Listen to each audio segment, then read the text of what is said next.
नमस्ते and I welcome everyone on Shinaji astrology. सभी viewers का शिनाजी एस्ट्रोलॉजी में मैं वेलकम करता हूं। तो आज बात होगी राहु की। राहु के बारे में आज हम लोग बात करेंगे और राहु हमारी कुंडली में किस तरह से हमें रिजल्ट्स देगा, किस तरह से हमें परिणाम देगा, इसके ऊपर आज हम वीडियो के अंदर बात करेंगे। राहु हमारी कुंडली के अंदर पॉजिटिव है या हमारी कुंडली के अंदर नेगेटिव है और उसके जो रिजल्ट्स हैं हमें किस तरह से प्राप्त होंगे, तो इसके ऊपर वीडियो रहेगा। तो वीडियो को चलिए स्टार्ट करते हैं। उससे पहले मेरी बहुत छोटी सी रिक्वेस्ट कि अगर आप चैनल पर नए हैं, पहली बार चैनल पर आए हैं या फिर कंटेंट हमारा देखते रहते हैं, तो वीडियो को लाइक कर दीजिएगा, चैनल को सब्सक्राइब कर दीजिएगा। ऐसे इन्फॉर्मेटिव कंटेंट हम लेकर आते रहते हैं। चैनल पर आपको जुपिटर के 12 हाउसेस के फल का वीडियो रिसेंटली हमने बनाया था, वो मिल जाएगा।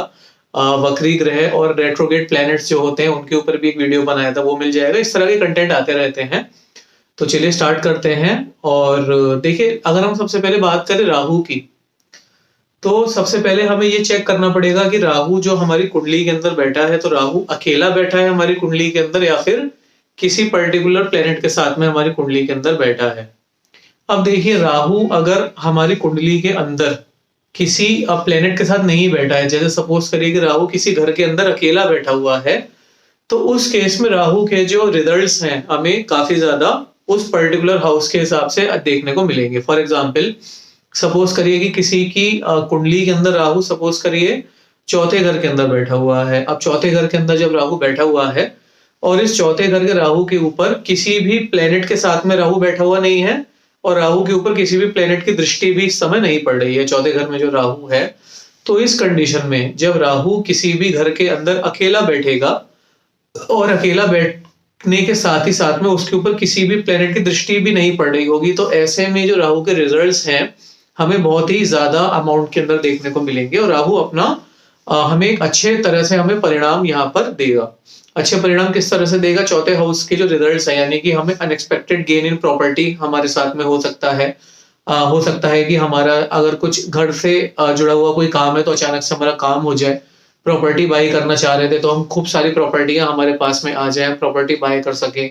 अगर इसी तरह से सपोज करिए कि किसी का राहु सेकंड हाउस में बैठा हुआ है और सेकंड हाउस में राहु बैठा है, वो किसी भी प्लेनेट के साथ में नहीं बैठा हुआ है और किसी भी प्लेनेट की दृष्टि भी उसके ऊपर नहीं पड़ रही है, तो इस केस में भी जो राहु होगा बैंक बैलेंस को बहुत अच्छे तरीके के साथ में बढ़ा देगा। हमारा जो बैंक बैलेंस है बहुत अच्छे तरीके के साथ में राइज करेगा और बैंक बैलेंस हमारा काफी ग्रो करेगा, क्योंकि राहु यहाँ पर इंडिपेंडेंट है, इंडिपेंडेंट रूप से राहु यहाँ पर अपने रिजल्ट्स दे रहा है।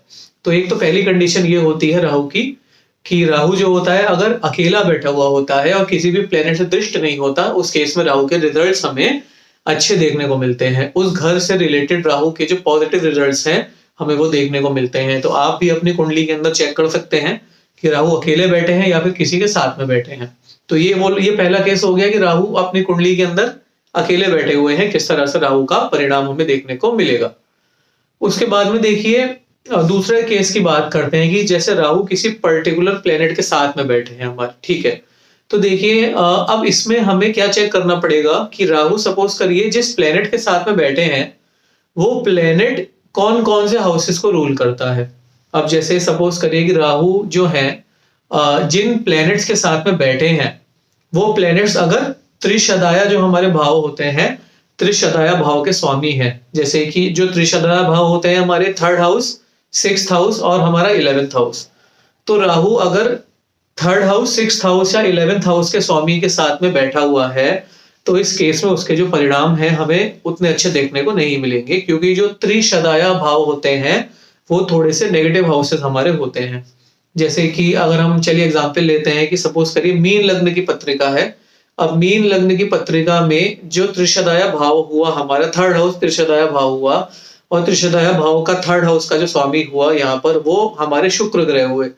तो ऐसे में शुक्र के साथ में अगर राहु आकर बैठ जाएंगे तो इस कुंडली के लिए ये उतने अच्छे रिजल्ट्स हमें नहीं देंगे, क्योंकि जो राहु हैं वो त्रिशदाया हाउसेस के लॉर्ड के साथ में यहाँ पर बैठे हुए हैं।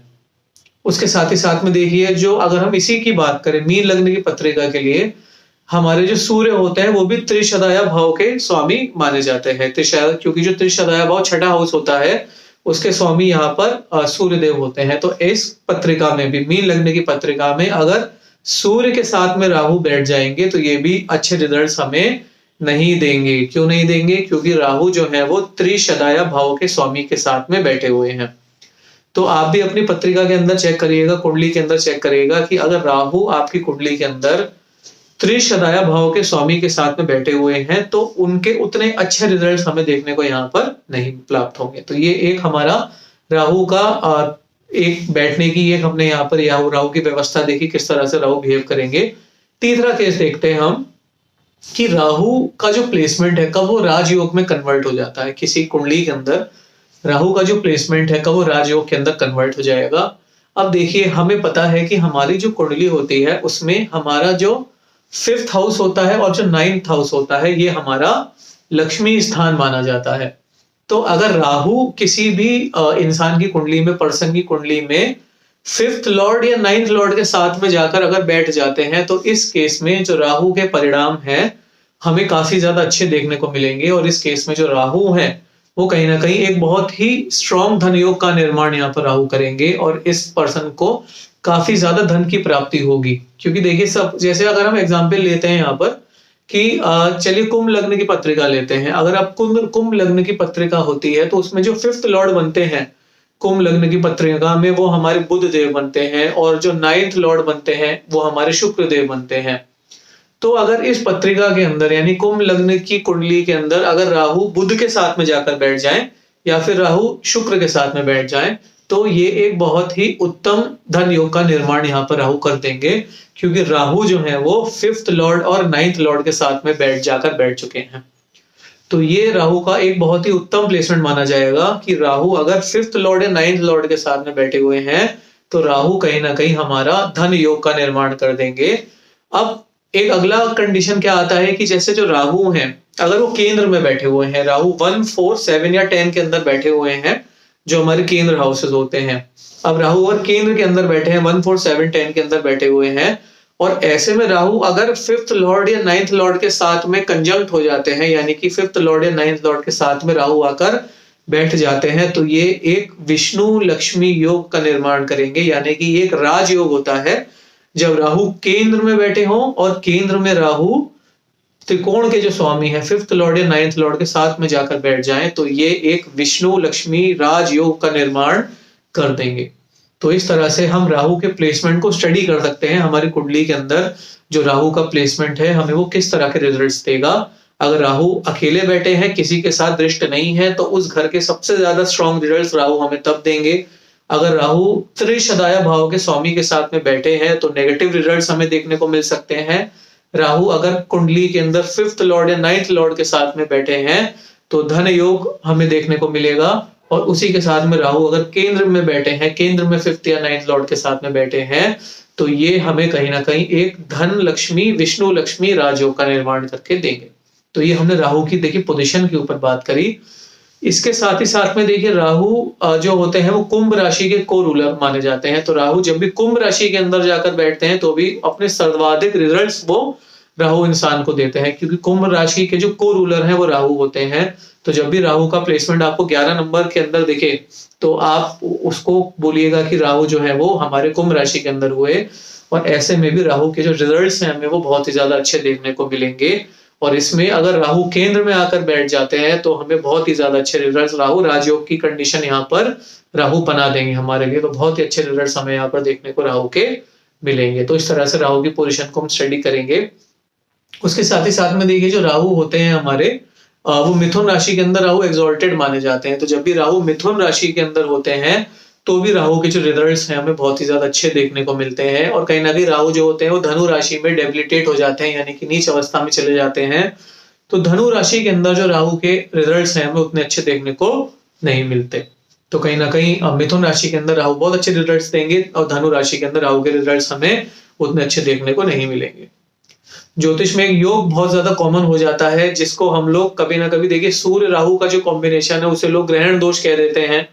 और गुरु और राहु का जो कॉम्बिनेशन उसे लोग गुरु चांडाल योग कह देते हैं। अगर कोई सिंह लग्न की पत्रिका है तो सिंह लग्न की पत्रिका के लिए जो हमारे देव गुरु बृहस्पति होते हैं वो पंचम घर के स्वामी होते हैं। तो ऐसे में जब देवगुरु बृहस्पति पंचम घर के स्वामी हैं और वो राहु के साथ बैठ जाएंगे तो लोगों तो देखिए नॉर्मल भ्रांति ये है कि लोग इसे गुरु चांडाल योग बोलेंगे, लेकिन ये एक्चुअली में गुरु चांडाल योग नहीं होगा। ये एक धन योग के अंदर कन्वर्ट हो जाएगा, ये एक विष्णु लक्ष्मी योग के अंदर कन्वर्ट हो जाएगा, क्योंकि जो राहु हैं वो फिफ्थ लॉर्ड के साथ जाकर बैठ गए, यानी कि त्रिकोण के स्वामी के साथ जाकर यहाँ पर राहु बैठ गए हैं। तो ये विष्णु लक्ष्मी योग हुआ, ये गुरु चांडाल योग नहीं हुआ। तो आप अपनी कुंडली में जरूर चेक। अब सपोज करिए कि आपकी मेष लगने की कुंडली है। अब मेष लगने की कुंडली के लिए जो सूर्य होते हैं वो आपके फिफ्थ हाउस के रूलर होते हैं। ऐसे में फिफ्थ हाउस के रूलर के साथ अगर राहु जाकर बैठ जाएंगे तो ये सूर्य राहु का कॉम्बिनेशन हो गया, और लोग इसे ग्रहण दोष कह देंगे, लेकिन ये ग्रहण दोष नहीं होगा। ये एक्चुअली में एक धन योग, एक विष्णु लक्ष्मी योग होगा, क्योंकि जो राहु है वो फिफ्थ लॉर्ड के साथ में जाकर बैठे हैं।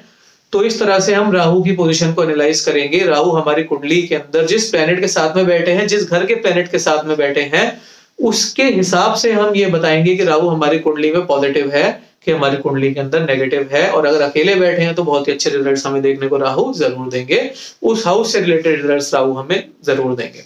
तो उम्मीद करता हूं आपको हमारा वीडियो अच्छा लगा होगा। वीडियो अगर अच्छा लगा हो तो लाइक कर दीजिएगा, चैनल को सब्सक्राइब कर दीजिएगा। ऐसे इन्फॉर्मेटिव कंटेंट हम लेकर आपके लिए आते रहते हैं। और अगर आप अपनी कुंडली का परामर्श चाहते हैं, खराब ग्रह दशा के उपाय जानना चाहते हैं, तो नीचे हमारा कमेंट सेक्शन में और डिस्क्रिप्शन में आपको नंबर मिल जाएगा, आप हमें कॉल भी कर सकते हैं। Thank you so much for watching. नमस्कार।